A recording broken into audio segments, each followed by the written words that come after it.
வணக்கம் மக்களே, நான் உங்கள் கீர்த்தனா. நம்ம நிறைய பேருக்கு பிடிச்ச சாய் பல்லவியை பற்றி தான் இந்த வீடியோவில் நம்ம பார்க்க போகிறோம். சாய் பல்லவி கோட்டகிரி அப்படிங்கிற ஊரில் தான் பிறக்கிறாங்க. 9th May 1992. அப்புறம் கோயம்புத்தூரில் அவங்களோட ஸ்கூலிங்லாம் முடிக்கிறாங்க. அதுக்கப்புறம் கஸ்தூரிமான் அப்படிங்கிற படத்தில் சைல்டு ஆர்டிஸ்டாக இன்ட்ரடியூஸ் ஆகுறாங்க. அதுக்கப்புறம் தாம் தூம்ங்கிற படத்தில் ஒரு கெஸ்ட் ரோலாக ப்ளே பண்ணியிருந்தாங்க. அதுக்கப்புறம் என்ன பண்ணுறாங்க, அவங்க டான்ஸில் அவங்களுக்கு ரொம்ப இன்ட்ரெஸ்ட். ஸோ நிறைய குட்டி குட்டி ஷோஸ்லலாம் பார்ட்டிசிபேட் பண்ணுறாங்க. உங்களில் யார் அடுத்த பிரபுதேவா, அதுக்கப்புறம் தெலுங்குவில் ஒரு ஃபேமஸான டான்ஸ் ஷோலலாம் பார்ட்டிசிபேட் பண்ணுறாங்க. உங்களில் யார் அடுத்த பிரபுதேவாவில் ரிஜெக்ட் கூட ஆகுறாங்க. ஆனால் ரிஜெக்ட் ஆனோன்னு அவங்க தோற்று போனதாக நினைக்கல. டான்ஸ் கூட அவங்க ப்ராப்பராக கிளாஸ் போய் கற்றுக்கல. டிவியில் பார்த்து அதில் டான்ஸ்லாம் வரும்ல, அதெல்லாம் பார்த்து தான் அப்சர்வ் பண்ணி கற்றுக்கிட்டாங்க. அதுக்கப்புறம் அவங்க ரிஜெக்ஷனை அவங்க பெருசாகவே நினைக்கல. பிருந்தா மாஸ்டர் கூட அவங்கள பிளெஸ் பண்ணியிருப்பாங்க. காட் உங்களுக்கு பெருசாக நல்லது வச்சுருக்காரு, கவலைப்படாத அப்படின்னு. அந்த ஒரு வேர்ட் ரொம்ப பவர்ஃபுல்லான வேர்டு இல்லையா? இவங்க திறமையை காமிக்கிறது நிறுத்தவே இல்லை. அதுக்கப்புறம் படிப்பும் ரொம்ப முக்கியம் இல்லையா? இவங்க அப்பா போலீஸ் டிபார்ட்மெண்ட்டில் ஒர்க் பண்ணுறாரு, செந்தாமரை கண்ணன். அம்மாவுக்கு இவங்களை எப்படியாவது நல்ல டாக்டர் ஆக்கணும், படிப்பு தான் முக்கியம் அப்படின்னு நினைக்கிறாங்க. ஸோ மற்றதெல்லாம் கொஞ்சம் தள்ளி வைக்கிறாங்க. சினிமாவில் குடி குடி சான்ஸ் கிடைச்சாலுமே படிப்பை முடிக்கலாம் அப்படின்னு அதில் கான்சென்ட்ரேட் பண்ணுறாங்க. இவங்களுக்கு ஒரு சிஸ்டர் இருக்காங்க, பூஜான்னு. 2016 டாக்டர் டிகிரி கம்ப்ளீட் பண்ணுறாங்க. அதுக்கப்புறம் நடுவில் அவங்களுக்கு 2015 பிரேமம் சான்ஸ் கிடைக்கிது. அப்போ அவங்க என்ன பண்ணுறாங்க, ஹாலிடேஸில் தான் ஆக்ட் பண்ணுறாங்க. ஸ்டடீஸ் தான் இம்பார்ட்டன்ட் இல்லையா? ஆக்டிங்கை சைடாக தான் வச்சுருந்தாங்க. அதுக்கப்புறமே அந்த பிரேமம் ரொம்ப சூப்பரான ஹிட் ஆயிடுச்சு. ஆனால் இவங்க எதிர்பார்க்கவே இல்லை. ஃபர்ஸ்ட் இவங்க டிவி அப்பியரன்ஸ் கொடுக்கறதுக்கு ரொம்ப பயந்தாங்க. ஃபிலிமில் வரத்துக்கும் ரொம்ப பயந்தாங்க. ஏன்னா இவங்களுக்கு பிம்பிள்ஸ் இருக்கும். அதுக்கப்புறம் பார்த்தீங்கன்னா கர்லி ஹேர், ஐப்ரோ த்ரெட்டிங் கூட பண்ண மாட்டாங்க. வாய்ஸ் பாய் வாய்ஸ் மாதிரி இருக்கும். இவங்களுக்கே ஒரு இன்ஃபீரியாரிட்டி காம்ப்ளெக்ஸ். மக்களுக்கு பிடிக்குமா, மக்கள் ஏற்றுப்பாங்களா? ஆனால் இவங்களுக்கு தெரியல, திறமை இருந்தால் போதும் மக்கள் ஏற்றுப்பாங்க அப்படின்னு. அழகுங்கிறது எந்த அளவுக்கு நிலைக்கும் அப்படிங்கிறது தெரியாது. ஆனால் திறமைங்கிறது கடைசி வரைக்கும் நம்ம கூட இருக்கும். திறமை என்றைக்குமே நம்மளை கைவிடாது.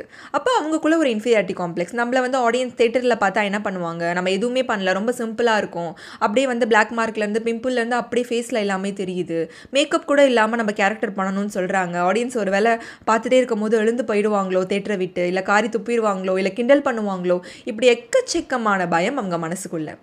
ஆனால் அதை எல்லாம் உடச்சிருச்சு நம்ம ஆடியன்ஸோட ரெஸ்பான்ஸ்.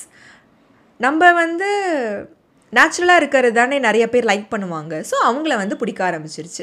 ஃபர்ஸ்ட் ஒரு ட்ரேட்மார்க் என்ன பதிச்சாங்கன்னா, ஒரு ஹீரோயின்னா இப்படி தான் இருக்கணும், ப்ராப்பராக இருக்கணும், ப்ராப்பராக ஹேர்லாம் ஸ்ட்ரெயிட்டன் பண்ணியிருக்கணும், ஐப்ரோஸ்லாம் த்ரெட் பண்ணியிருக்கணும், சர்ஜரி பண்ணியிருக்கணும், இப்படிலாம் இருக்கணும். ஒரு அப்பியரன்ஸை பிரேக் பண்ணாங்க.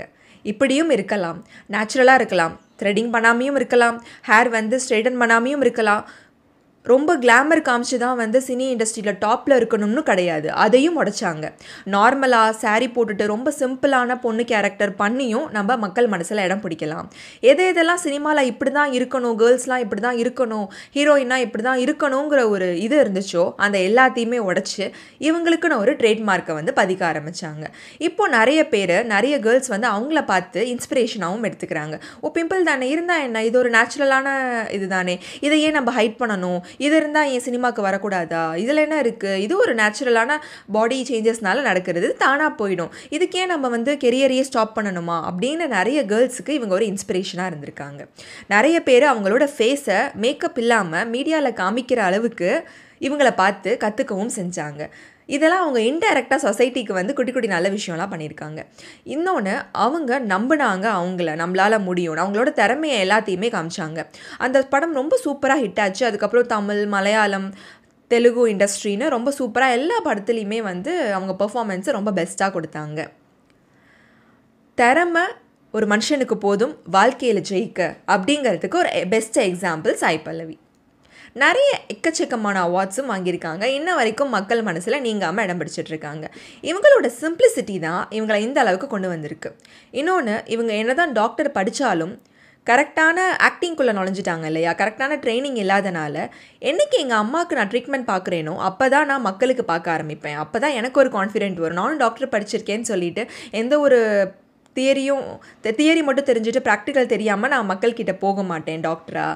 அது வரைக்கும் நான் இப்படியே இருந்துக்கிறேன். நான் ட்ரைனிங் எடுத்ததுக்கப்புறம் என்னைக்கு எங்கள் அம்மாவுக்கு ட்ரீட்மெண்ட் கொடுக்குறேனோ அன்றைக்கி தான் மக்களுக்கு ட்ரீட்மெண்ட் கொடுப்பேனும் சொல்லியிருக்காங்க.